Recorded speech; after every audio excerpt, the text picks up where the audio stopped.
My name's Samuel, Lenny Samuel. You can call me Len. I'm a private eye. A private eye is a private detective. A detective who will work for anyone who will pay him. I'm not a policeman. I work on my own as a private eye. My office is on the west side of Los Angeles, on the 4th floor of a high building. There are only 2 rooms in my office, the outer room and the inner room. The outer room is the waiting room. There are 4 chairs in the waiting room, although there are never 4 people waiting to see me. In fact, there is usually no one at all waiting to see me. In the inner room, there's a cheap wooden desk. There's a big wooden chair for me to sit on, and on the opposite side of the desk, there's a low metal chair for my visitors. The rest of the furniture in my office consists of a large, empty metal cupboard and a low bed in one corner. When there is a lot of work, I sometimes sleep in the office. The notice outside my door says, L. Samuel, Private Detective. That's me. I'm quite tall, nearly 2 meters, and I weigh 80 kilos. A lot of men say that I'm ugly, but women seem to find me attractive. I've got brown eyes, brown hair, and very nice teeth. I had a good nose, too, until someone broke it in a fight last year. Recently, I haven't been very busy. In fact, I've had very little to do. However, I did have some work last month. It all started late one afternoon when I was sitting in my office. I had just finished cutting my nails and I was about to clean them. Suddenly, I heard someone walk into the outer room. I always leave the door of the outer room open in case anyone wants to come in and see me. When I heard the footsteps in the outer room, I wasn't very surprised. I thought that someone had made a mistake and come into the wrong office. It was probably someone looking for the doctor next door. But a moment later, there was a very quiet knock on the door of the inner room. "Come in," I shouted, and put away the scissors I had been cutting my nails with. The door opened, and in walked one of the most beautiful women I had ever seen. She was about 18 years old, with blue eyes and long blonde hair. She was wearing a smart green coat and had a big brown handbag over her shoulder. "Excuse me," said the girl. "I'm looking for Mr. Samuel." "I'm Samuel," I said with a quick smile. "Come in and sit down." The girl didn't smile back at me. "No, I won't sit down," she said. "Well, if you won't sit down, at least come in and close the door," I replied. The girl came in, walked over, and put her handbag on my desk. "Now," I said, "what can I do for you?" "I need help," said the girl slowly, "but I don't know if you will be able to help me. Are you a real private detective?" "Of course I am," I replied angrily. "Didn't you see the notice on the office door? It says L. Samuel, Private Detective. I'm Samuel. I'm a private eye." "All right, Mr. Samuel," the girl said coldly. "There's no need to get angry. I have a little job for you." "Right," I said quickly. "What do you want me to do?" "It's very simple, really," the girl replied. "I want you to find my sister. She has disappeared." The picture sequence from the cinema has finished. You can look at it once more if you want. "I see," I said. "Your sister has disappeared. Have you reported her disappearance to the police?" The blonde girl shook her head. She looked very nervous and was starting to cry. "No, I haven't told the police," she said. "I don't want any trouble with the police. I just want you to help find my sister." She took a small pink handkerchief out of her handbag and dried her eyes. "All right," I said. "Tell me all about your sister." "Her name is Elaine Garfield," said the girl. "And what's your name?" I interrupted. Helen Garfield," she replied. "My sister disappeared a week ago. We had arranged to have dinner together last Monday night, but she didn't come." "Perhaps your sister didn't come because she doesn't like the food you cook," I suggested. "Don't try to be funny. I flew all the way from New York to see her last Monday," she said angrily. "Oh, so you don't live in Los Angeles then?" I said. "No," she replied quickly. "I live in New York. I flew right across America to see my sister, but when I got here, I discovered that she had disappeared." "How do you know she has disappeared?" I asked. "Perhaps your sister just forgot about the dinner." The blonde girl took a deep breath. "Look," she said, "let me finish my story. If you don't stop asking questions, I'll find myself another detective. Right, I said. I'm listening. I waited for my sister last Monday evening in my hotel, said the girl. But she didn't come. I telephoned her, but there was no answer. So the next morning I went to the office where she worked. At her office, they said that she had been to work the day before, on the Monday. They also told me that she'd left suddenly, in the middle of the afternoon, without telling anyone. After that, I went round to her flat, but there was no one there. The girl stopped for a minute, and then continued. Mr. Samuel, she said, I'm very worried about my sister. It's not usual for her to disappear suddenly like this. I'm sure that she's in danger, and I want you to find her. All right, I said. It may be easy or it may be difficult, but I'll find her. But first, tell me why you've waited 3 days before coming to me. That's none of your business, the girl said. Okay, I replied. Your sister's name is Elaine Garfield. What does she look like? Oh, that's easy, Helen Garfield replied. She looks like me. We're twins. Now, Mr. Samuel, how much money do you charge? $50 a day, I said. Very well, Mr. Samuel, said the girl, but $50 a day is a lot of money. I hope that you will work hard for it. Oh, yes, I replied with a smile. I'll work very hard. Now give me the address of your sister's flat and the name of the office where she works. I'll start work at once. The blonde girl wrote the addresses on a piece of paper and gave me the paper. One more thing, I said. Can you give me your address, too? That won't be necessary, she replied as she picked up her handbag. I'll come and see you again tomorrow afternoon at 5 o'clock. Goodbye, Mr. Samuel. Without waiting for an answer, the girl turned around and walked out of the office. As I watched her walk out of my office, I smiled to myself. This is better than cleaning my nails, I thought. Then I began my work. The picture sequence from the cinema has finished. You can look at it once more if you want. After the blonde girl had left my office, I looked at the 2 addresses which she had written on the piece of paper. The first was Elaine Garfield, apartment 716, Manson Building, Sunset Place. The second address was Meyer & Meyer, attorneys, Title Insurance Building. Putting the paper in my pocket, I got up and walked towards the door. Then I stopped and went back to my desk. I opened the top left-hand drawer and took out my gun, a .38 Smith & Wesson. Then I put the gun back in the drawer. I decided that it was safer to leave it behind. It's easy to get shot if you're carrying a gun. I ran down the stairs, all 4 floors, and out into the street.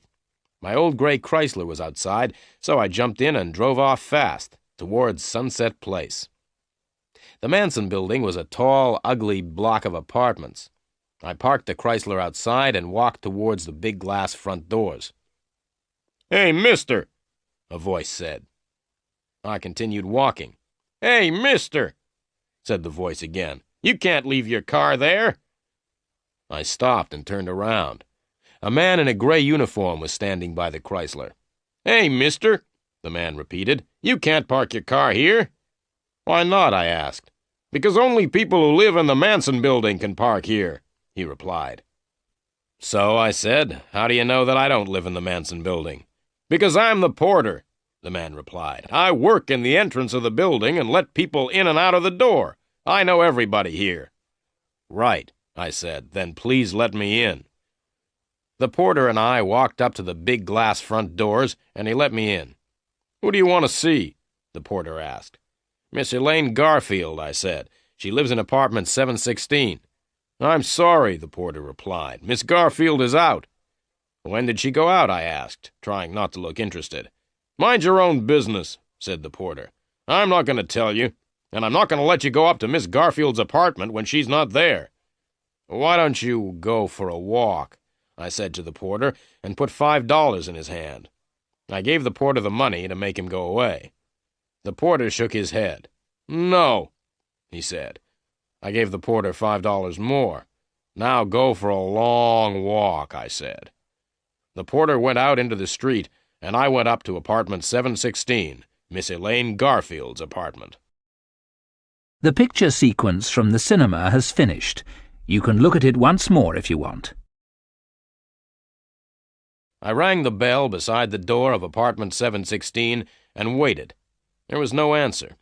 I rang again, but there was still no answer. Then I took a small, square piece of plastic out of my pocket. I looked around. I was alone. I pushed the piece of plastic into the space between the door and the door frame and moved the plastic up and down. In a minute, the door opened, and I went into the flat. I stood still and listened. There was silence. I switched on the light and looked around. It was a modern apartment. I was standing in the living room. Through an open door on my left, I could see the bedroom, which was very neat and tidy. I looked in the wardrobe. It was almost empty. That's funny, I thought. People who disappear don't usually take most of their clothes with them. They only take their clothes if they've been planning their disappearance for a long time. I walked back into the living room and searched it carefully, but I found nothing to explain Elaine Garfield's disappearance. Then I went into the kitchen. The kitchen was also very clean and tidy. There were no dirty plates or cups. There was no old milk in the refrigerator. Everything was in its place. Well, I thought, there's only the bathroom left to search now. The bathroom, too, was empty and clean. I walked quickly around the flat, making sure that I hadn't forgotten anything. I wiped everything I had touched with my handkerchief because I didn't want to leave any fingerprints. Then I switched off the lights and opened the door to leave. But I didn't leave. There were two men standing outside the door. One of them was short and had red hair and a nasty smile. The other was quite tall and was wearing a hat pulled down over his face. The one with the hat was holding a gun, and the gun was pointing at me. I tried to close the door, but the red-haired man put his foot out to stop the door closing. I let go of the door. The door opened, and both the men came in. The one with the hat was in front, and he was still carrying the gun. "Hold your hands up in the air," said the man with the gun. Then he turned to the red-haired man. "See if he's got a gun on him, Joe." Joe, the red-haired man, came over towards me. I waited. When Joe was between me and the man with the gun, I jumped. I jumped forward and caught Joe around the neck. I held him in front of me. The man with the gun couldn't shoot because he would hit his friend. "Right," I said to the man with the gun. "Get out of the way. I'm leaving now, and I'm taking your friend with me." Holding Joe in front of me, I walked slowly towards the man with the gun. Then something went wrong with my plan. The man with the gun started to laugh.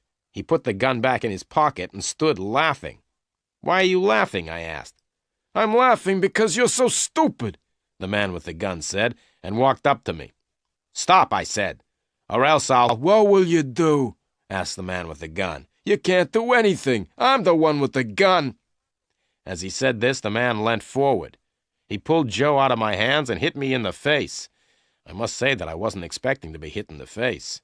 It hurt. It hurt even more when he hit me again, and I fell on the floor. I lay still on the floor, hoping that the two men would go away. But they didn't go away. Instead, they picked me up and hit me hard on the head. Everything went black. I lay on the floor. I was unconscious. The picture sequence from the cinema has finished. You can look at it once more if you want. I woke up with a terrible pain in my head.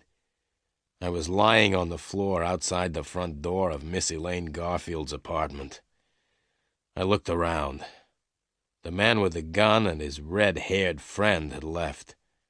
I was alone, and I had a terrible headache. I got up slowly and felt my head gently to see if there was any blood. There wasn't any blood, but my head was still very painful. I decided to go back to the office and go to bed. There was no sign of the porter at the entrance to the Manson building. I walked out of the door and across to the old gray Chrysler. I drove slowly back to the office.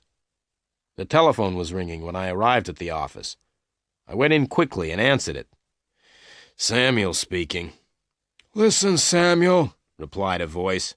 "Forget about Elaine Garfield. We hurt you a little in her apartment. If you don't forget all about Elaine Garfield, we'll hurt you a lot more." "Who are you?" I asked. But there was no answer. The man had put down the telephone. I decided to do what the man had told me. I would forget all about Elaine Garfield for 10 hours. After a good night's sleep, I would look for Elaine Garfield. I would also try to find the man with the gun and his friend Joe. I lay down on the hard, low bed and went straight to sleep.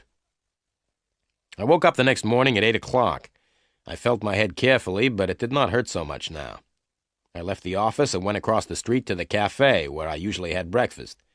I drank a glass of orange juice, ate some fresh toast, and drank several cups of coffee. I read the morning newspapers. There was a lot of news, but nothing about Miss Elaine Garfield. I looked at my watch, left the cafe, and walked over to the Chrysler. By 9 o'clock, I was outside the Title Insurance Building. At 3 minutes past 9, I was standing outside the door of Meyer & Meyer, attorneys. At 20 past 9, I was still standing outside the door. Nobody had arrived yet to work. At 9:30, the first secretary arrived, and at 18 minutes to 10, I was sitting in Mr. Meyer's office.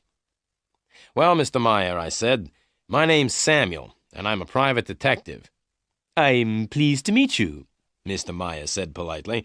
He was about 55 years old, with a gray suit, gray hair, and a gray face. "Does Miss Elaine Garfield work here?" I asked. "Yes, she does," Mr. Meyer said, "but she hasn't been to work since Monday. Why do you want to see Elaine?" "Her sister has asked me to help find her," I replied. "Can you think of anything Elaine said or did which could explain her disappearance?" Mr. Meyer scratched his head. "No," he said, "I'm afraid I can't help you." "Who did Elaine work with?" I asked. Mr. Meyer looked at me. "Why do you say, 'Who did Elaine work with?' and not, 'Who does Elaine work with?' Elaine's not dead, is she?" he asked. I looked straight back at Mr. Meyer. "I don't know if Elaine is dead or not," I said. "Would you be very sad if she was dead?" "Yes, of course I would be sad," Mr. Meyer replied angrily. "Are you trying to suggest that I know where Elaine is?" I smiled. "Now, don't get excited, Mr. Meyer," I said. "Can you tell me the name of anyone who works with Elaine? Anyone who shares a desk with her or works in the same room?" "Yes," Mr. Meyer said. "That's easy. Elaine shares a room with Susie Graham." I got up. "Thank you very much, Mr. Meyer," I said. "Where is Susie Graham's office, please?" "It's along the corridor," said Mr. Meyer. "The third door on the left." I thanked Mr. Meyer again and walked to the door. "Oh, Mr. Samuel," Mr. Meyer said, "I'm sorry that I got angry, but you understand that I don't want—" "Yes, I understand," I interrupted. "You don't want dirty private detectives in your nice, clean office." I walked out of Mr. Meyer's office and banged the door behind me. I walked slowly down the corridor and knocked on the third door on the left. "Come in," said a voice. So I went into the room. "Are you Susie Graham?" I asked. "Yes," said the girl sitting at the desk. "I'm Susie." I smiled at her. Susie was the kind of girl everyone smiled at. She was small and slim and had a pair of beautiful brown eyes. "What can I do to help you?" Susie asked. I smiled again. "I'd like to ask you some questions, Miss Graham." "Don't call me Miss Graham," the girl said. "You can call me Susie." "Well, Susie," I said, "I would like to ask you some questions about a friend of yours. Her name is Elaine Garfield." Susie stopped smiling. "Yes, all right," she said, "but I don't want to talk about Elaine here in the office." "Right," I replied. "I'll tell you what we'll do. We'll go out and find a cafe. I'll buy you a cup of coffee, and you can tell me about Elaine. All right?" Susie cheered up and looked much happier. "I'd like to have a cup of coffee," she said, "but Mr. Meyer might get angry if I leave the office." "Don't worry about Mr. Meyer," I said with a big smile. "Mr. Meyer and I are great friends." The picture sequence from the cinema has finished. You can look at it once more if you want. Susie put on her coat, and we left the office together. We found a little cafe just opposite the Title Insurance Building. In the cafe, I told Susie why I was asking questions about Elaine Garfield. "Elaine's twin sister, Helen, thinks that Elaine has disappeared, and she has asked me to find Elaine," I said. "Helen told me that she came to Meyer & Meyer last Tuesday. She was told that Elaine had left work suddenly last Monday afternoon. Is that right?" Susie nodded. "At least part of it's right," she said. "Elaine was at work last Monday, and she hurried off in the middle of the afternoon." Susie stopped for a minute, and then she continued. "But I don't remember seeing Elaine's sister Helen on Tuesday. In fact, I didn't even know that Elaine had a sister." "Elaine's sister lives in New York," I explained. Now, can you remember last Monday afternoon? Did Elaine give any reason for leaving suddenly? Oh, yes, Susie said. Elaine said that she wasn't feeling well and was going to lie down. Did Elaine receive any visitors or phone calls last Monday afternoon? I asked. No, I don't think so, said Susie. No, wait a minute. I think... Yes, Elaine did receive a phone call just before she left. I smiled. I don't suppose that by chance you might have heard any of the telephone conversation. Certainly not, Susie replied. I don't listen to other people's phone calls. Can you think of any reason why Elaine disappeared? I asked. No, Susie replied. Elaine was always very friendly with everyone, and she didn't seem to have any troubles. Did Elaine have any special friends? Any men or women she talked about a lot? I asked. No, not really, Susie replied. Elaine and I used to be quite friendly, and we went out dancing together a lot, but recently we haven't been out together at all. I understand, I said, though I really didn't understand anything at all. Can you remember the last time you went out together? Can you remember the place you went to? Oh, that's easy, Susie said quickly. We went to the Las Cabanas Club. We always went there. It was about a month ago. We had an argument there, and we haven't gone out together since. What was the argument about? I asked. It was after midnight, Susie explained, and I wanted to go home, but Elaine said she wanted to stay a bit longer. She said that she had met a wonderful man and didn't want to leave. I said I was going home, and I left Elaine in the club. After that evening, one thing led to another. What do you mean? I asked. One thing led to another. Susie smiled. I often spoke to Elaine about the man she had met. Elaine thought he was wonderful. I told her that he was no good at all. What did Elaine say when you told her that? I asked with interest. She became very angry, replied Susie. We haven't been out dancing together since then. I paid for the coffee. You've been very helpful, Susie, I said, and I've only got one more question. Can you remember the name of the man Elaine Garfield met at Las Cabanas? Benny Greep, Susie said. That's his name, Benny Greep. Thank you very much indeed, Susie, I said with a smile. You've been a great help. Not at all, Susie said, and looked at me with her beautiful big brown eyes. If there's anything else I can do for you, just ask. I looked straight into her eyes. What are you doing tonight? I asked. I'll be at home watching television, Susie replied. My boyfriend's a boxer, and he's fighting in a match on television tonight. Goodbye, Susie, I said, and watched her as she walked back across the street to the title insurance building. Her boyfriend was a boxer. That was just my luck. The picture sequence from the cinema has finished. You can look at it once more if you want. I looked at my watch.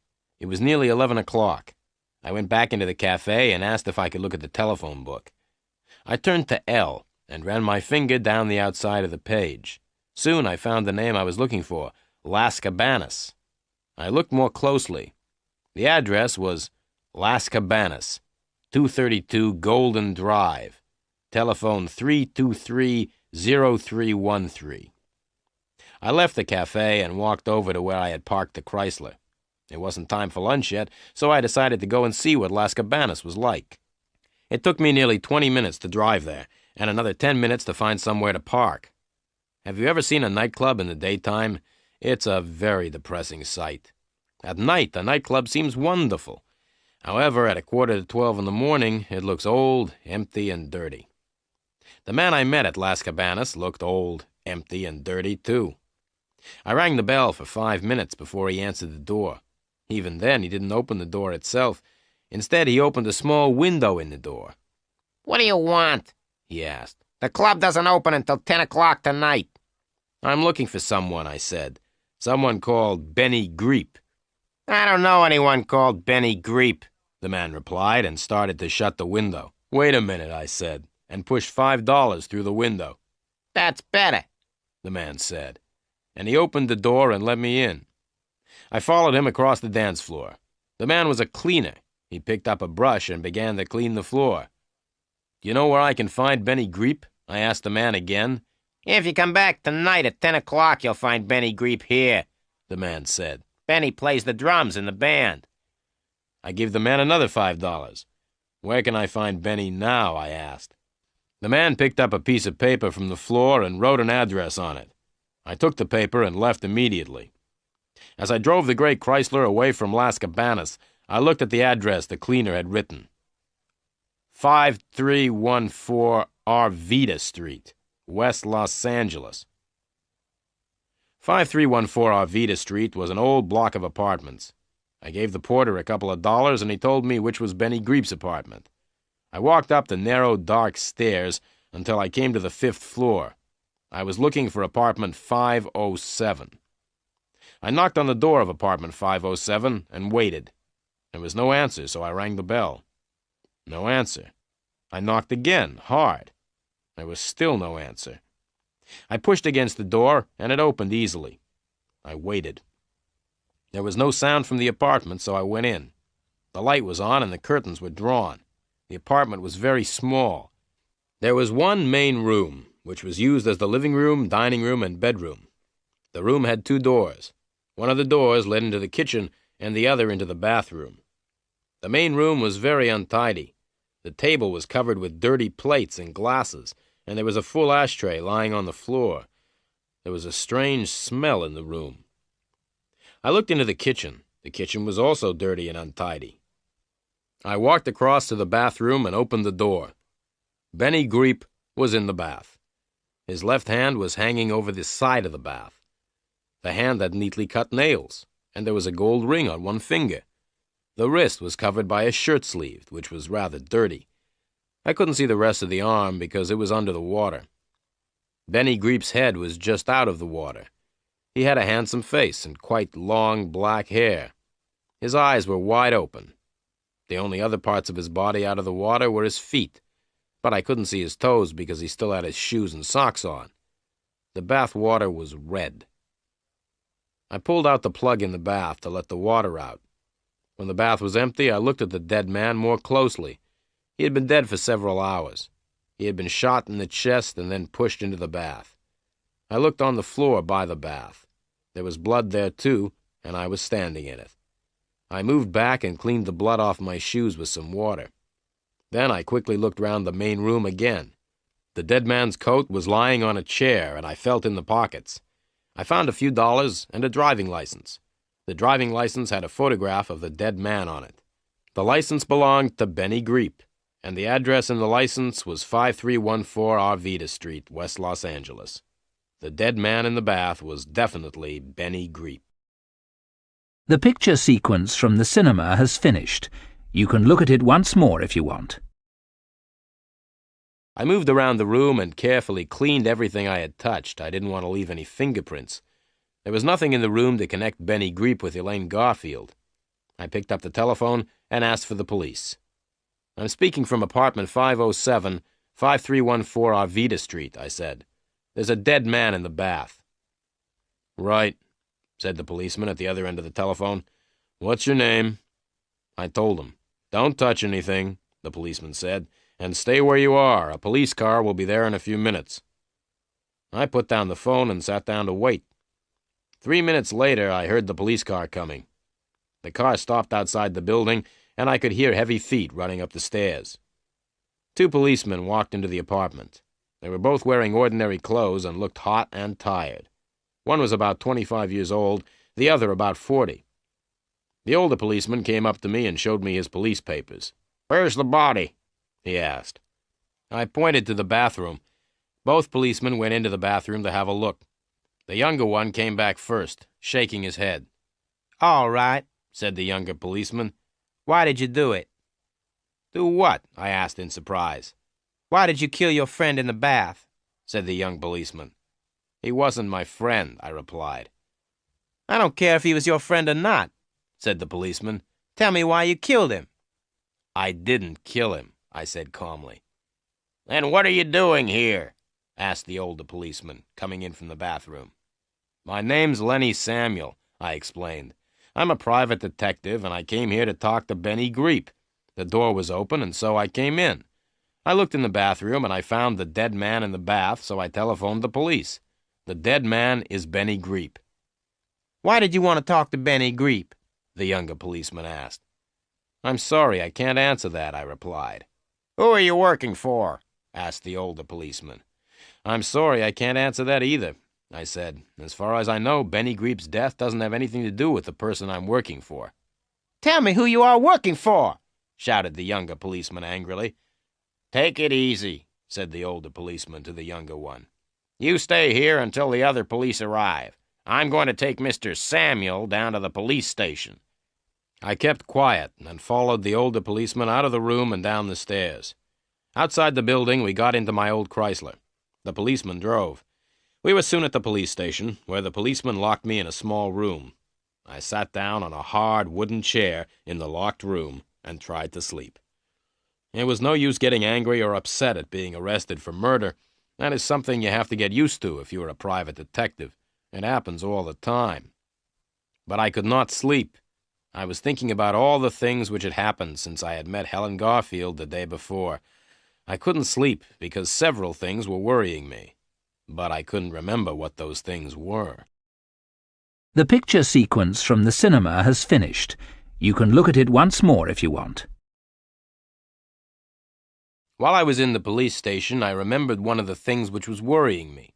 How had Joe and his tall friend known that I was in Elaine Garfield's apartment? The porter at the Manson building must have told the two men. I decided that I would go and talk to the porter when I left the police station.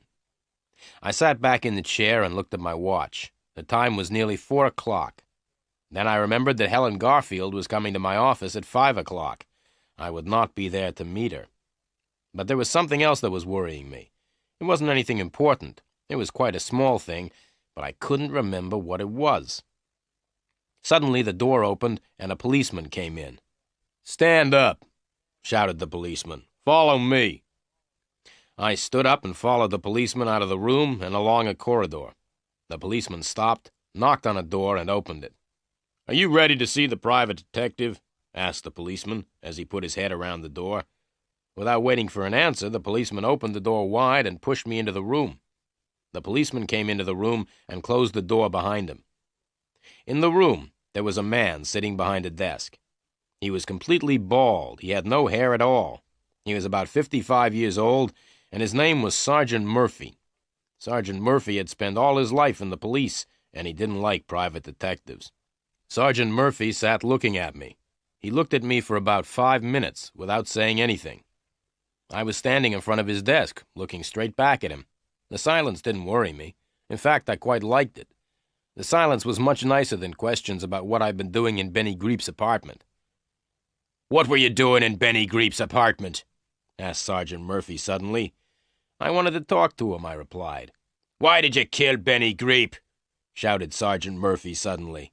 "I didn't kill him," I replied, and I told Sergeant Murphy the same story that I had told the policeman in Benny Greep's apartment. "I don't believe a word of what you've told me," said the sergeant. "Who are you working for?" "I'm sorry," I replied. "I can't tell you who I'm working for. As far as I know, Benny Greep's death has nothing to do with me or with the person I'm working for." I stopped and looked at the sergeant. I knew that what I had just said wasn't true. In fact, I thought Benny Greep's death was connected with Elaine Garfield's disappearance, but I couldn't tell the police. Helen Garfield had said that she didn't want the police to know about her sister's disappearance. Sergeant Murphy looked me straight in the eyes. "I hate all private detectives," he said slowly. "And you are the private detective that I hate the most. I don't think you're telling me the truth.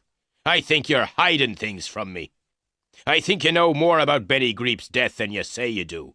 And you are going to tell me all you know. Now!" "I've already told you all I know," I replied quietly. Sergeant Murphy's face went red. The red color went up until it covered all of his bald head. "Don't try to play games with me!" he shouted. "Now get out!" "Can I go home now?" I asked. "No," said Sergeant Murphy. The sergeant told the policeman at the door to take me back to the small room and lock me up again. I went with the policeman and didn't argue. I don't like arguing with policemen. When I was alone in the room again, I sat down. I tried to remember the other thing that had been worrying me earlier. Someone had said something important, but I could not remember what it was. The picture sequence from the cinema has finished. You can look at it once more if you want. I looked at my watch. It was 5:30. I was still at the police station. I'd seen Sergeant Murphy once more during the afternoon. It hadn't been a pleasant meeting. I hadn't told the sergeant who I was working for, and I hadn't told him why I'd wanted to talk to Benny Greep.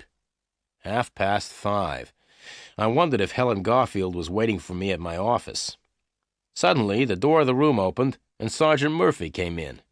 "Get out," he said. "I've decided to let you go. Now go before I change my mind." I went before Sergeant Murphy changed his mind. As I got my car out of the police garage, I wondered why Sergeant Murphy had let me go. As I drove away from the police station, I noticed a small yellow car behind me. A minute later, I looked in the mirror again. The small yellow car was still behind me. I drove a little faster, and then suddenly turned right up a narrow street. At the end of the narrow street, I turned left, and then left again. Soon I was back on the main road. I looked in the mirror. The yellow car was still right behind me. So that was why Sergeant Murphy had let me go. The sergeant had ordered some policemen to follow me.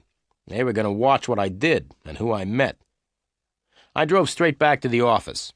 As I parked the car outside, I noticed the yellow car had stopped across the road.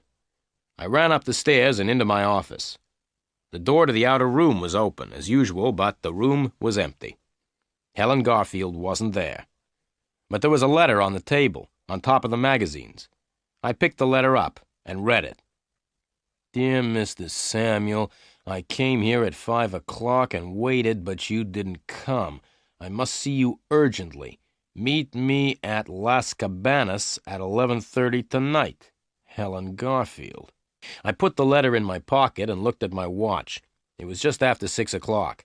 I had 5.5 hours before the meeting with Helen Garfield. There was plenty of time to go to the Manson building and talk to the porter. I got into the Chrysler and drove off towards the Manson building. The small yellow car was still following me. As I drove, I thought about Helen Garfield's letter. Why does she want to meet me at Las Cabanas, I asked myself. In fact, how does she know about Las Cabanas at all? She says that she lives in New York. I would have to ask Miss Helen Garfield a few questions the next time I saw her. But the most important thing now was to get away from the yellow car, which was still following me. I was going to the building where Elaine Garfield lived, and I didn't want the police to know. There were 2 men in the yellow car. I turned right, and the yellow car followed. I stopped, and the yellow car stopped. I turned the Chrysler around, and the yellow car turned around. I tried to drive faster than the yellow car, but the Chrysler was too old and too slow. I slowed down and waited until I was near the next traffic lights. Then, just as the lights were changing from green to red, I drove across them. The yellow car was too late. The lights were now red. But that didn't stop the car. It drove straight past the red light. Then, as I looked angrily in my mirror, something happened which made me laugh. A policeman on a motorbike drove after the yellow car. The policeman made the driver stop because he had driven past the red light. I drove away as fast as possible. In my mirror, I could see the driver inside the car arguing with the policeman on the motorbike. It was the funniest sight I had seen for a long time. I drove on towards the Manson building, happy to have escaped. I may even have sung a little because I was feeling so good. The picture sequence from the cinema has finished. You can look at it once more if you want. As I was driving happily towards the Manson building, I had a surprise. I looked in the mirror. The yellow car was coming up fast behind me. I drove as fast as I could, but the yellow car got closer and closer. Just then, a dog ran across the road in front of the Chrysler.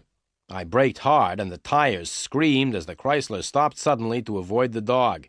Then there was the scream of more tires as the driver of the yellow car tried to stop. There was a loud crash and a bang as the small yellow car ran right into the back of my big old gray Chrysler. The 2 men in the yellow car weren't hurt, but their car was badly damaged at the front. Oil and water were running out onto the road. The old Chrysler was not damaged at all. I got out and walked back to the yellow car.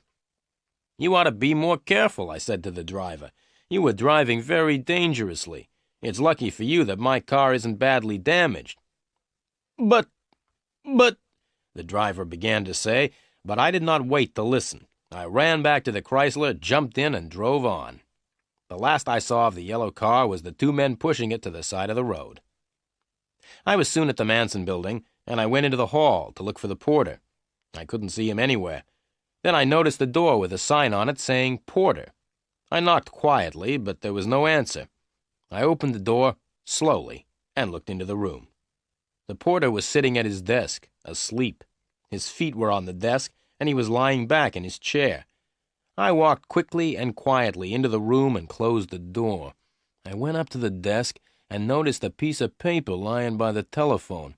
There was a telephone number written on the paper. 323-0313. Las Cabanas, I said to myself. That's the telephone number of the nightclub. Without waking the porter, I left the room. I had found out what I wanted to know. The two men who had hit me on the head had probably come from Las Cabanas. The porter must have telephoned them when I went up to Elaine Garfield's flat. I was now very interested in Las Cabanas. Elaine Garfield used to go dancing there with Susie. Benny Greep worked there before he was killed. Helen Garfield wanted to meet me there at 11:30, and now the porter and the two men who had hit me on the head were connected with Las Cabanas. I went home, washed, changed, and had a meal. At 11 o'clock, I went out again. I was going to Las Cabanas. There were lots of cars parked outside, and I had to leave the Chrysler quite a long way away from the nightclub. As I walked up to the entrance of Las Cabanas, it started to rain heavily. I knocked on the door, and the little window in the door opened. A face looked at me for a minute. Then the door opened, and I went in. The club no longer looked empty and dirty. Soft lights and sweet music had changed the appearance of the club completely. I stood and looked around. There was a small dance floor on which a few people were dancing. The band was small and not very good. There was a new drummer instead of Benny Greep. Around the dance floor, several groups of people were sitting round low tables. To the right of the dance floor, there were more tables where people were eating. There were two doors behind the tables, which led into the kitchen. I sat down at a table by the dance floor, in the darkest part of the room, and waited.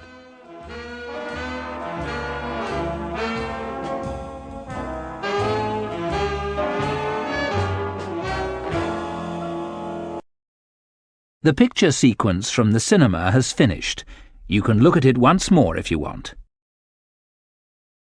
Exactly at 11:30, Helen Garfield came into the nightclub. She was looking as beautiful as ever, but seemed to be a little worried.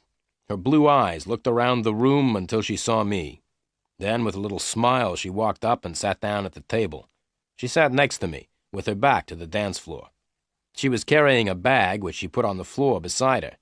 The smile disappeared from her face. "Where were you this afternoon, Mr. Samuel?" she said sharply. "I'm paying you $50 a day. In return for that money, I want you to do what I tell you. Now, why weren't you at your office this afternoon at 5 o'clock? I took a deep breath. "Well, Miss Garfield," I said, "it's a long story. Let's have a drink and I'll tell you all about it." A waiter came over and I ordered some drinks. When the waiter had gone, the beautiful blonde girl said, "Come on, Mr. Samuel, tell me." "Okay," I said, "but stop calling me Mr. Samuel. Call me Len. All my friends call me Len." "I'm not a friend of yours, Mr. Samuel," the blonde girl said in a voice like ice. "I'm paying you a lot of money to work for me." $50 a day doesn't allow you to be rude to me," I replied quietly.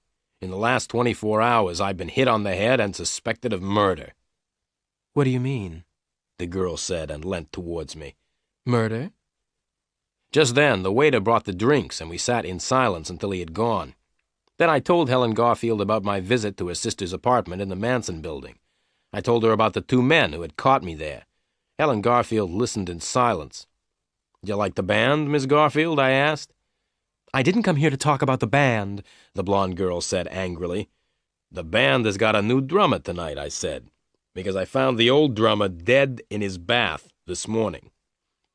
The blonde girl turned around quickly to look at the band. She said something to herself, which I didn't hear. She lifted her right hand and started stroking her hair. She looked sad and very worried. What was the dead man's name?" Helen Garfield asked. "Greep," I said. "Benny Greep. I don't suppose that you know Benny Greep, do you?" Helen Garfield shook her head. No, she said. I told her what had happened at the police station. Then I told her about the policeman who had followed me in a yellow car. Do you think they're still following you? The blonde girl asked quickly and looked around the club. I told her how I had got away from the yellow car. Now, Miss Garfield, I continued, it's time for me to ask you a few questions. There are some things about your sister's disappearance which worry me. I want to ask you about them. All right, she said, but I don't think I can help you. I don't know much about Elaine's life here. I don't know very much about Los Angeles, either. I sat back in my chair and looked at her. This beautiful blonde girl was paying me $50 a day to find her sister. I liked what I saw. Then, very quietly, I began to ask Helen Garfield some questions. You don't know Los Angeles very well, I began. That's right, the girl replied. But you were able to find out where Elaine worked, I continued, and you went to Meyer & Meyer last Tuesday to ask if they knew anything about Elaine. Yes, the girl said, looking at me closely. Who did you speak to at Meyer & Meyer? I asked. Susie? No, the girl said. I spoke to Mr. Meyer. I want to ask you something else, I said. When I went to Elaine's flat, I noticed something unusual. There were very few clothes in the wardrobe. It seems your sister planned her disappearance quite carefully. She had taken her clothes with her. I see, the girl said, and looked around the nightclub. I waited until she looked back at me. Do you like it here? I asked. Yes, she said. I like it too, I said, but there's something else which is worrying me. Do you mind if I ask you one more question? Not at all, the girl said. Well, I began, I've been wondering why you asked me to meet you here, at Las Cabanas. Helen Garfield pushed back her chair and stood up. Would you please excuse me for a minute? She said. She picked her bag up from the floor and walked over towards the ladies' toilet, which was near the entrance. Would you like another drink? I shouted after her. Yes, please, she shouted back over her shoulder. I ordered 2 more drinks and sat back in my chair. I looked around the nightclub. It was almost midnight. The picture sequence from the cinema has finished. You can look at it once more if you want. I sat by the dance floor in Las Cabanas waiting for Helen Garfield to come back from the toilet. I was waiting for her to answer my question. I wanted to know why she had asked me to meet her here. I looked around at the people who were dancing. On the other side of the dance floor, I could see people sitting, eating at the tables. Waiters were carrying food in and out of the 2 doors leading to the kitchen. I looked at my watch again. It was 12:05. Helen Garfield was taking a long time. I finished my drink and ordered another one. At 12:10, I got up and walked over towards the entrance. There was a man standing by the front door of the nightclub. I asked him if he had seen Helen. The beautiful blonde with blue eyes? The man asked. Yes, I said. She left nearly a quarter of an hour ago, said the man. Are you sure? I asked. Yes, the man replied. She asked me to get her a taxi. Did you hear her give the taxi driver an address? I asked quickly. The man shook his head. No, he said. I'm sorry. I thanked the man and walked back to my seat. Why did Helen Garfield leave without telling me? I asked myself. Perhaps some of the questions that I asked made her angry. Just then I looked up and saw a man walking across the dance floor towards me. I recognized the man. He was short, with red hair. He was looking at me and smiling in a rather unfriendly way. It was Joe, one of the men who had found me in Elaine Garfield's apartment. I decided to leave. I stood up and started to walk towards the door. I didn't want to meet Joe again. As I walked towards the door, I thought that I heard someone shouting. "Excuse me, sir," said a voice. I didn't stop or look around. Then I heard the voice again. "Excuse me, sir, you haven't paid your bill." I had forgotten to pay for the drinks. The waiter came running up to me, and I quickly took out $10 and gave them to the waiter. You can keep the change, I said as I gave him the money. Without waiting for a reply, I turned and hurried towards the door. Then I heard the waiter's voice again. "Excuse me, sir. Excuse me, sir," he said. I stopped and turned around. The waiter came up to me. "Excuse me, sir, $10 is not enough," he said. "The price of your drinks is $12. Las Cabanas is very expensive, I said, as I gave the waiter another $5. Now you can keep the change. Then I stopped thinking about money. Joe was walking quickly towards me. I turned around and ran towards the door as fast as I could. I got to the door and was just about to leave Las Cabanas. I was happy because I had escaped. Then I got a surprise. There, standing by the door of the nightclub, was Joe's tall friend. It was the same man who had hit me on the head in Miss Garfield's apartment. The tall man had seen me coming and had moved in front of the door. Now I couldn't get out. The picture sequence from the cinema has finished. You can look at it once more if you want. I stopped and looked behind me. Joe was closer now, and the smile on his face looked very unfriendly. I was caught. I could not go out of the door, and Joe was right behind me. I turned around quickly and ran towards Joe. Before he knew what I was doing, I put my arms around him and started dancing. He was very surprised and tried to pull away from me, but he couldn't fight properly. He was afraid that the other people would notice. I looked over my shoulder and saw the tall man standing helplessly on the side of the dance floor. I pushed Joe into the middle of the dance floor where there were lots of other people dancing. Then I felt something sharp touching my back. It was a knife. "Stop trying to be funny, Samuel," said Joe angrily. "Stop dancing and go over to the door, or else I'll push this knife into you." We were right in the middle of the dance floor and a long way from the tall man. Joe was holding a knife against my back. Some of the other people around us had stopped dancing. They were staring in surprise at the sight of two men dancing together. I lifted my foot and kicked Joe's leg as hard as I could. He gave a cry of pain and fell to the floor. I looked around to see where I could run to. Joe's tall friend was coming through the dancers towards me. I turned around and ran off the dance floor. I looked back over my shoulder and saw that both Joe and his friend were following me. I ran between the tables where people were eating. The floor was slippery and I fell over. As I fell, I knocked over a table and the plates of food and glasses fell on top of me. I got up quickly and ran out through one of the doors into the kitchen. Then I stopped and counted to 5. As Joe and his tall friend were coming towards the door, I pushed the door closed as hard as I could. There was a loud bang as the men ran into the door. I smiled and turned round, but I did not smile for very long. 3 cooks were coming towards me with big kitchen knives in their hands. I looked at the cooks and at the knives they were holding. I thought about running towards them and trying to fight them. I decided that it would be a stupid idea to try and fight 3 big men with knives. To my left, there was a very big saucepan full of boiling soup on the stove. I picked it up and threw it at the cooks. There were loud cries of pain as the hot soup hit the 3 men. Just then, the door opened behind me. Joe and his tall friend stood in the doorway, and the tall man was holding a gun. There was a loud bang as the gun went off. The bang was followed by a scream of pain from one of the cooks because the tall man had shot him in the foot by mistake. I quickly picked up a large pile of dirty plates and threw them at Joe. He saw the plates coming and he tried to move away. As he moved, he slipped on the floor and fell onto a pile of broken plates. Without waiting, I ran to a door at the back of the kitchen. The door was locked, and I banged against the door with my shoulder. The lock broke easily, and I pushed the door open.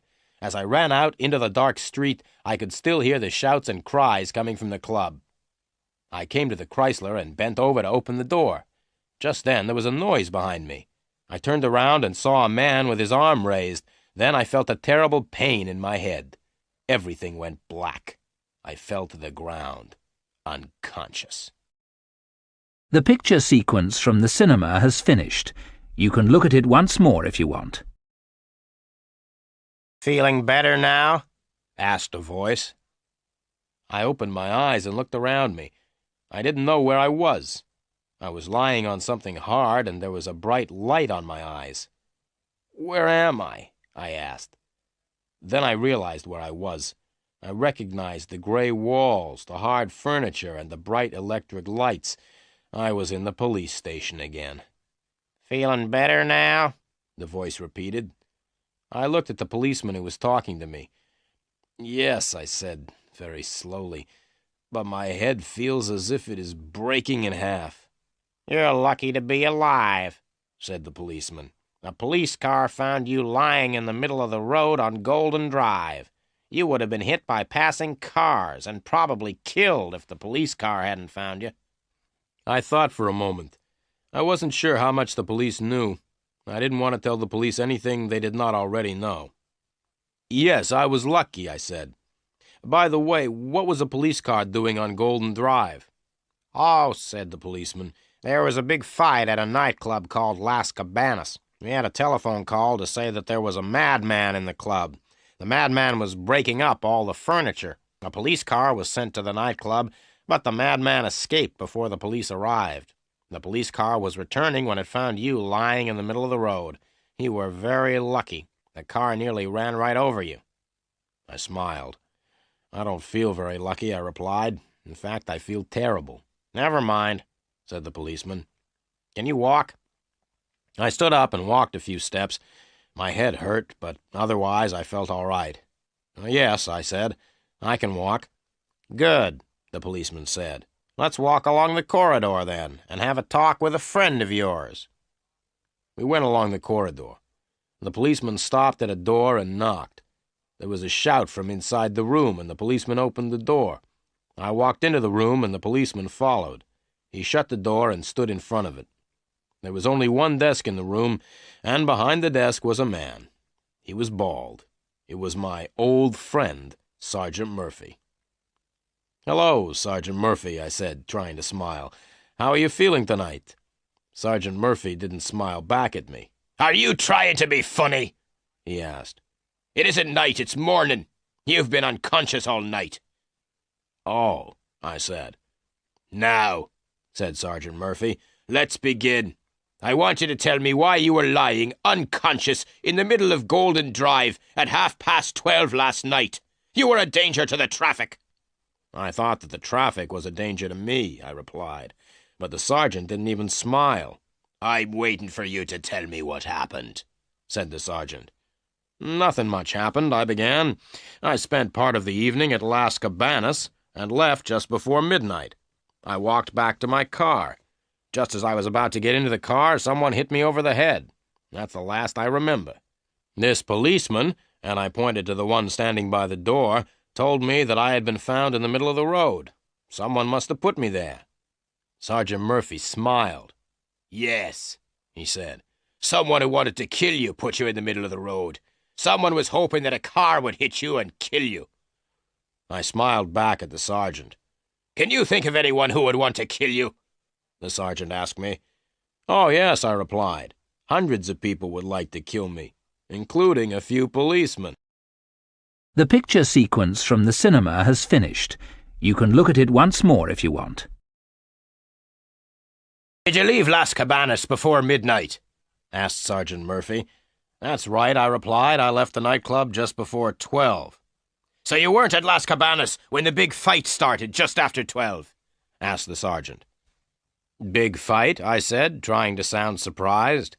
"Don't sound so surprised," said Sergeant Murphy angrily. "We received a telephone call from the owner of Las Cabanas. He said that just after midnight last night, a tall man with brown hair and brown eyes called Lenny Samuel attacked 2 of the people at the club. The owner of the club said that you then attacked and injured 3 cooks. Then you broke over 100 plates and a table and ruined food worth several $100s. I didn't say anything. I could not think of anything to say. "Did you really do all that?" Sergeant Murphy asked in a different voice.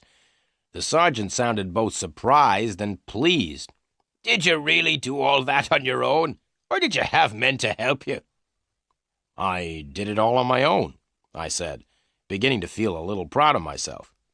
"You know that you could go to prison for 6 months for what you did last night?" the sergeant asked. He was laughing as he said it. I wasn't laughing. I couldn't see anything funny about 6 months in prison. "Look," Sergeant Murphy said, "I'm not stupid." I agreed with the sergeant that he was not stupid. "I'm not stupid," Sergeant Murphy repeated, "and I know why you were at Las Cabanas last night. Benny Greep used to work there, and you went to find out about his death."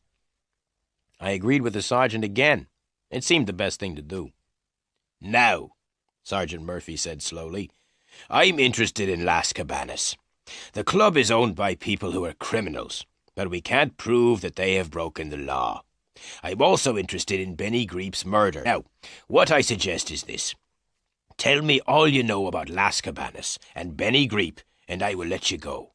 If you tell me all you know, you won't go to prison for the fight at the nightclub. But I want the truth, not the lies you told me yesterday." I took a deep breath and started to tell the sergeant what I knew. I told him about everything except Elaine Garfield. I wasn't sure how closely Elaine Garfield was connected with Benny Greep's death, so I told the sergeant that Helen Garfield from New York had asked me to find out about Las Cabanas. Sergeant Murphy asked me for Helen Garfield's address in New York, and I said I didn't know it. Then the sergeant asked me where Helen Garfield was staying in Los Angeles. I said I didn't know. I told Sergeant Murphy all that I knew about Benny Greep, except that the drummer had known Elaine Garfield. Then I asked him about the two men in the yellow car who had followed me. The sergeant smiled and said that the two men were policemen. Finally, I told him about the fight at Las Cabanas. Sergeant Murphy listened to everything. When I had finished my story, he looked at me in silence for a few moments. "Right, Samuel. I hope that you've told me the truth, and all the truth. If you've been telling me more lies, I'll make sure that you go to prison for 6 months because of the fight at Las Cabanas. Now you can go." I stood up. "Thank you," I said with a smile. "Sit down," he said, "and listen. You can go, but you must promise to tell me anything you find out about Las Cabanas and about Benny Greep." "I promise," I said quickly, and stood up. "Wait a minute," said Sergeant Murphy. "I've one more thing to tell you. I'm going to telephone the New York police. I'm going to ask them to find out all they can about Helen Garfield. If the police in New York discover that you've told me lies about Helen Garfield, you will be in very serious trouble." I told the sergeant not to worry and thanked him very much. I left the police station feeling very happy because Sergeant Murphy had let me go. I called a taxi and went out to Golden Drive to get the Chrysler. The picture sequence from the cinema has finished. You can look at it once more if you want. I drove the Chrysler back to the office and walked up the stairs. The office looked just the same. There were no letters for me. I went down to the cafe and had a late breakfast. As I drank my coffee, I thought about some of the things Helen Garfield had told me at Las Cabanas before the fight. I decided to check one of the things immediately and walked over to the telephone. I opened the telephone book and looked under M until I found the telephone number of Meyer and Meyer. I picked up the telephone and dialed the number. "Meyer and Meyer, good morning," said a voice which I recognized. "Can I help you?" "Hello, Susie," I said. "This is Len Samuel. Do you remember me?" "Of course I remember you," said Susie. "Did your boyfriend win his boxing match on television?" I asked. "No," Susie replied, "and anyway, he's not my boyfriend anymore." "Really?" I said happily, thinking that perhaps I could ask Susie to go for a drink with me. "Yes," Susie said. "The boxer had a fight with my new boyfriend outside my house last night." "And who won?" I asked. "My new boyfriend," replied Susie. "Oh," I said sadly, "and what does your new boyfriend do?" "My new boyfriend's a weightlifter. He lifts big weights in competitions." I was about to say goodbye. Then I remembered that I had not telephoned to speak to Susie. I wanted to speak to her boss, Mr. Meyer. "Can I speak to Mr. Meyer, please, Susie?" I asked. "Right," Susie said. "I'll put you through to Mr. Meyer. Goodbye." There was a pause, and then I heard Mr. Meyer's voice. "Hello, Meyer speaking." Good morning, Mr. Meyer," I said in a deep voice. I had put my handkerchief over the telephone so that Mr. Meyer would not know my voice. "This is the police," I said. "Sergeant Murphy speaking." I pretended to be Sergeant Murphy so that Mr. Meyer would answer my questions. "Good morning," said Mr. Meyer. "What do you want to ask me about?" "It's about a girl who works for you," I said. "Her name is Elaine Garfield. She has disappeared, and we are trying to find her. Elaine's sister, Helen, came to see you last Tuesday, didn't she?" "No," said Mr. Meyer. "Elaine's sister didn't come to see me last Tuesday. I didn't know that Elaine had a sister until a private detective told me. He said that Elaine's sister was called Helen." The telephone line was very bad, and it was difficult for me to hear what Mr. Meyer was saying. "What did you say?" I asked. "I said that Elaine's sister was called Helen," replied Mr. Meyer. The names are very similar, aren't they? Thank you very much, Mr. Meyer, I said, and put the telephone down. Mr. Meyer was right. The names Helen and Elaine were very similar. Elaine Garfield had disappeared, and so far I was the only person who had met Helen Garfield. I left the cafe and walked back up to my office. As I climbed the stairs, I could hear my telephone ringing. I didn't hurry. I walked slowly along the corridor into my office and answered the telephone. "Is that Samuel?" the voice said. I recognized the voice at once. It was Joe. "Yes," I said, "this is Len Samuel." "Listen, Samuel," Joe said. "We want Elaine Garfield, and we think you know where she is. We are coming to your office to see you. Wait for us. Don't go out." "But I started, but it was too late. Joe had put the telephone down. I sat down at my desk sadly. Now what's going to happen, I thought. Joe and his friend will come to see me. They'll ask me if I know where Elaine Garfield is, but I don't know where she is. I wonder if they will believe me when I tell them. The telephone rang again. I picked it up. "Hello," I said. "Hello, Samuel," said a familiar voice. "Hello, Sergeant Murphy," I replied, trying to sound pleased. "We've just telephoned New York," the sergeant said angrily, "and the New York police were very helpful. The New York police told us that there is no such person as Helen Garfield. Helen Garfield does not exist. There is no one living in New York called Helen Garfield. You were lying when you told me that you were working for Helen Garfield." "But," I started. "Now listen!" the sergeant interrupted. "I am sending a police car round to your office. I want to see you. Wait for the police car. Don't go out." The sergeant put down the telephone, and I sat back in my chair. I was worried. What would happen now?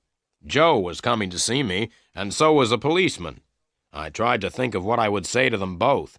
I hoped that the policeman and Joe would not arrive at the same time. The picture sequence from the cinema has finished. You can look at it once more if you want. The telephone rang again. I was afraid to answer it. The telephone continued ringing. Finally, I did answer it. "Hello," I said. "Is that Mr. Samuel?" asked a voice. It was Helen Garfield. "Yes, Miss Garfield," I replied. "This is Len Samuel speaking." "I must see you," said Helen Garfield. "Well, I would like to talk to you too, Miss Garfield," I said slowly. "I think there are a lot of things you and I must talk about." "Right," the girl said.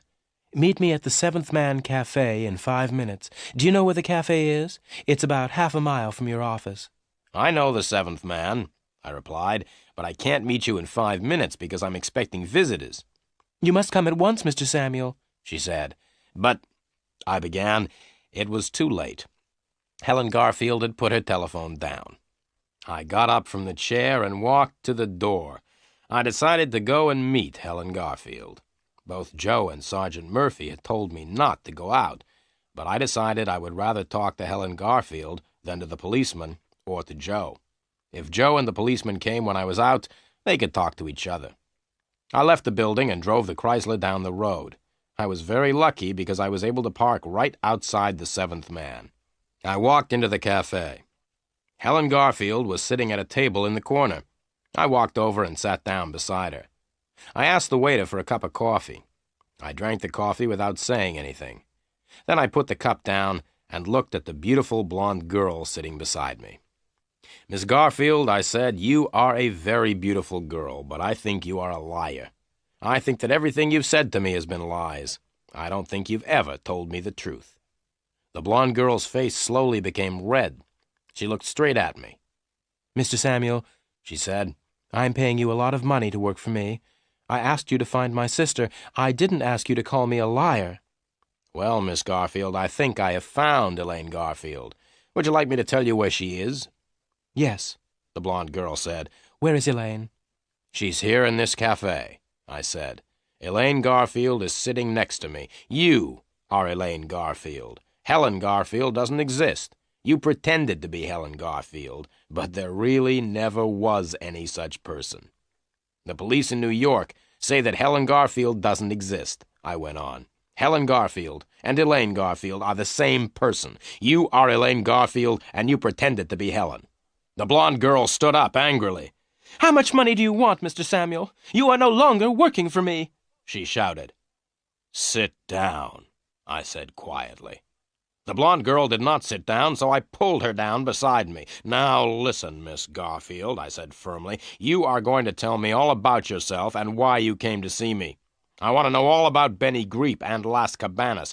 I want to know why you disappeared." "I won't tell you anything," she said. "Oh, yes, you will tell me everything," I replied. "You'll tell me everything, or else I'll take you straight to the police. You see, the police are looking for me at this moment.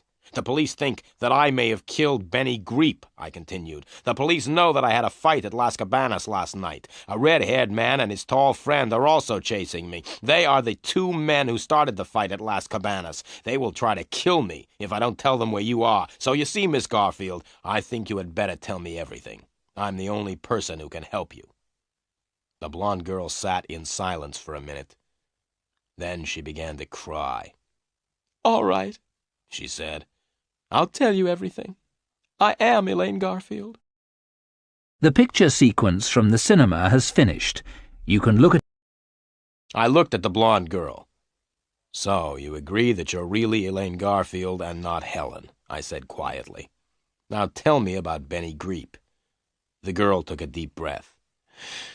"Susie Graham and I used to go out dancing together a lot," said Elaine. "We often went to Las Cabanas. One night when we were there, I met a wonderful man called Benny. Benny was the drummer in the band. I liked him very much and went to the nightclub very often to see Benny. We became very good friends." The girl stopped again and took out her handkerchief. "Go on," I said quietly. "I used to go to Las Cabanas to see Benny nearly every night. But it was difficult for us to talk to each other," the girl continued. "Why was it difficult for you and Benny to talk to each other?" I asked. "Because Benny was the drummer in the band, of course," Elaine Garfield replied. "We couldn't talk to each other very much, because he was playing with the band most of the evening." "I understand," I said, and ordered 2 more coffees. "So I spent a lot of time in Las Cabanas watching Benny play the drums," the girl said. "and I also watched everything else which happened in the nightclub." "What did you see?" I asked. "I didn't notice anything unusual at first," the girl replied, "but after a few nights I noticed that the same people always came to the club at the same time." "Which people?" I asked. "There was a red-haired man, a tall man who never took off his hat, and 1 or 2 others," said Elaine Garfield. "Yes," I said, "I think I have met 2 of them. They were the men who hit me on the head in the Manson building." "Anyway," the girl continued, "one night I asked Benny why these men came to the club every night. Benny told me not to ask questions, so I watched the men more carefully afterwards and noticed that they always arrived with bags. But when the men left, they weren't carrying bags." "What did you do then?" I asked.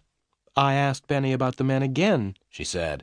"Benny said that there were a lot of strange things happening at Las Cabanas and that it was dangerous to ask questions." The waiter brought the coffees, and Elaine waited until he had gone. "One night," she continued, "one of the men was sitting at the table next to me. He was talking to some other men, and he opened the bag that he was carrying. I was sitting quite close, and I could see into the bag. The bag was full of diamonds and jewelry." "Really?" I said, and drank my coffee. "I told Benny about the bag of jewelry later on in the evening," continued Elaine. "Benny was very excited at the news. He told me that he had known for a long time that criminals used Las Cabanas. They used the club as a place to buy and sell stolen things. Benny and I talked all evening about the bag of jewelry. Benny said that the jewelry was stolen. The men who were selling it were criminals, and they had stolen the jewelry. Well," Elaine continued, "Benny wanted to steal one of the bags. He said that the jewelry was stolen, so it didn't matter if we stole it from the criminals. I agreed to help him. We hoped to sell the bag and to use the money to go away together." "I see," I said. "And did you help Benny to steal the bag of jewelry?" "Yes. We waited for nearly a week," Elaine replied. "Then, last Sunday, I had a chance to steal the bag. It was at the end of the evening, and nearly everyone had left the club. I had found out where they hid the bag, and I was able to take it and give it to Benny. Benny had big bags in which he carried his drums. It was easy for him to hide the bag of jewelry in the drum bag. We left the club together, with the bag of jewelry. We decided to hide the jewelry in my apartment and then sell it later. The next day was Monday, Elaine continued, and I went to work. In the afternoon, I had a telephone call from Benny. Benny said that the red-haired man knew that the bag of jewelry had been stolen. He was very angry. Benny told me to stop work and go home. He told me to stay at home, to make sure that no one came to take the jewels. Benny was going to continue working at Las Cabanas. Then no one would think that he had stolen the jewels. And did you stay at home, I asked? Yes, I stayed at home for 3 days, Elaine replied, but I was afraid that the red-haired man would find out where I was living. Then he would come to get the bag of jewelry. So what did you do? I asked. That was easy, she said with a smile. I moved into a hotel in the center of the town and then came to see you. But why did you come to see me? I asked. To make sure that I was safe, said Elaine. I pretended to be my sister and said that I had disappeared. I asked you to find me. Then I knew that I was safe. Why? I asked. Because you were looking for me, Elaine continued. If the men from Las Cabanas found me or took me away, you would find out and chase them. Thank you very much for thinking that I am such a good detective, I said. But why didn't you tell me the truth? That's easy, said Elaine. I didn't want to tell you about the jewels. The picture sequence from the cinema has finished. You can look at it once more if you want. Go on with your story, I said. The evening I came to see you at your office, said Elaine, I telephoned Benny at Las Cabanas. I told Benny what I had done. Benny told me that the red-haired man knew that we had stolen the jewelry. Benny told me that there would be no trouble if I brought the jewels back to Las Cabanas the next night. You were stupid to trust the red-haired man, I said. I know, the girl said. I was afraid, so I asked you to meet me at Las Cabanas at midnight. So you didn't know that Benny was dead until I told you at Las Cabanas, I said. No, Elaine said. That is why I ran away before midnight. I decided not to give them the jewelry because they had killed Benny. You've still got the jewels, then? I asked in surprise. Where are they? Here, Elaine said, and pointed to a small bag under the table. I reached under the table, picked up the bag, and opened it. The bag was full of diamonds and jewelry. Just then I heard a voice, and at the same time, Elaine screamed. "Give it to me," said the voice. I looked up quickly and saw Joe standing beside me. His tall friend was right behind him. "Give me the bag," said Joe once again. "How did you know I was here?" I asked. "You parked your car right outside," said Joe with a laugh. "Now give me the bag." I passed him the bag. As I gave him the bag, I jumped to my feet and hit Joe hard in the face. He tripped and fell heavily onto the floor. I moved towards the tall man, who was still standing a few feet away. I was about to run at him, but then I stopped. The tall man had taken a gun from his pocket, and the gun was pointing straight at me. "Right," said the tall man. "Don't move or else I'll shoot you." Joe got up from the floor. He still had the bag of jewelry in his hand. Together, Joe and his friend with the gun walked towards the door. They walked backwards to make sure that Elaine and I did not try to get the bag back. As the two men reached the door, I started to laugh. "What are you laughing at?" shouted the man with the gun. "Look behind you," I said. Both men turned around and looked. In the doorway of the cafe stood Sergeant Murphy with two other policemen. Sergeant Murphy jumped on the tall man with the gun, and Joe ran back into the cafe. I stepped forward to stop Joe, and he ran straight into me. We both fell on the floor, and the two policemen ran up. One of the policemen held Joe. The other policeman held me. "They are the criminals," I shouted, pointing at Joe and his friend. "Not me." "You are all coming down to the police station," Sergeant Murphy said, and looked over to Elaine Garfield. "You must come too." It took a long time to tell Sergeant Murphy the whole story. In the end, he believed what Elaine and I told him. The sergeant warned me not to tell him lies again, and agreed to let me go free. Elaine told Sergeant Murphy all she knew about Las Cabanas. The sergeant was very pleased to catch Joe and his friend with the jewels. Sergeant Murphy agreed to let Elaine go free because she helped catch the criminals. As we were leaving the police station, I asked Sergeant Murphy how he had found us in the Seventh Man Cafe. "It was very lucky, really," said the sergeant. "We went to your office to see you, but you weren't there. As we were leaving, we saw the red-haired man and his friend entering. We waited, and when they left, we followed them to the cafe." "Thank you very much, Sergeant," said Elaine. "and thank you very much, Mr. Samuel." "That's all right," I said. "You are paying me $50 a day." "I'm sorry, Mr. Samuel," Elaine said. "I'm afraid I can't pay you. Now that I've given the jewels to the police, I don't have any money." I smiled and got into the old gray Chrysler and drove back to the office. I didn't say goodbye. When I got back to the office, I sat down in my chair. It's not much fun being a private eye. You get hit on the head, nearly killed and chased by the police. And you don't always get paid.